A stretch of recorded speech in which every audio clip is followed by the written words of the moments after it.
2024 লোকসভা নির্বাচন শেষ পর্যায়ে ইতিমধ্যে 5 দফার ভোট সম্পন্ন হয়েছে। বাকি আর মাত্র 2 দফা। তারপরে ঠিক হয়ে যাবে ভারতবর্ষের মসনদে কে বসবে।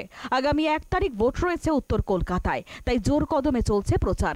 গুরুবারের বিকেলে দমদম লোকসভা কেন্দ্রের তৃণমূল কংগ্রেসের প্রার্থী সৌগত রায় এবং বরাহনগর উপনির্বাচনের তৃণমূল কংগ্রেসের প্রার্থী সায়ন্তিকা বন্দ্যোপাধ্যায়ের হয়ে কামারহাটি পৌরসভা থেকে স্মৃতির মোড় পর্যন্ত পদযাত্রা করেন মুখ্যমন্ত্রী তথা তৃণমূল সুপ্রিমো মমতা বন্দ্যোপাধ্যায়। এদিন তাঁর নেতৃত্বে কয়েক হাজার তৃণমূল কর্মী সমর্থক এবং সাধারণ মানুষ এই মিছিলের সামিল হন।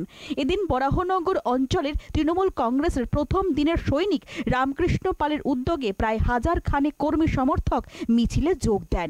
এদিন রামকৃষ্ণ পাল বলেন, বরাহনগর কেন্দ্রে বিপুল ভোটে জয়ী হবে সায়ন্তিকা। আমি মমতা বন্দ্যোপাধ্যায় পদযাত্রা শুরু করেছেন।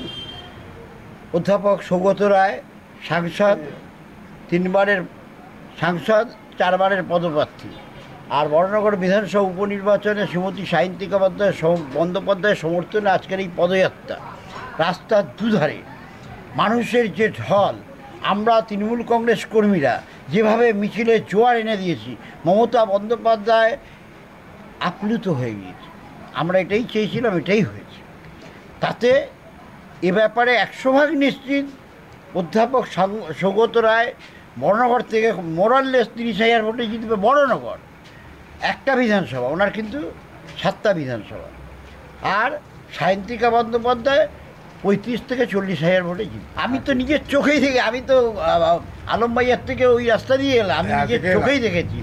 যেটুকুনো লোক হয়েছে সেটুকুনো হচ্ছে সোদপুর বা টিটাগড় বা কলকাতা, এইসব জায়গার লোকরা ভরেছে। বরাহনগরে এদের সমর্থন নেই, সমর্থক নেই, আমি নিজের চোখেই দেখেছি।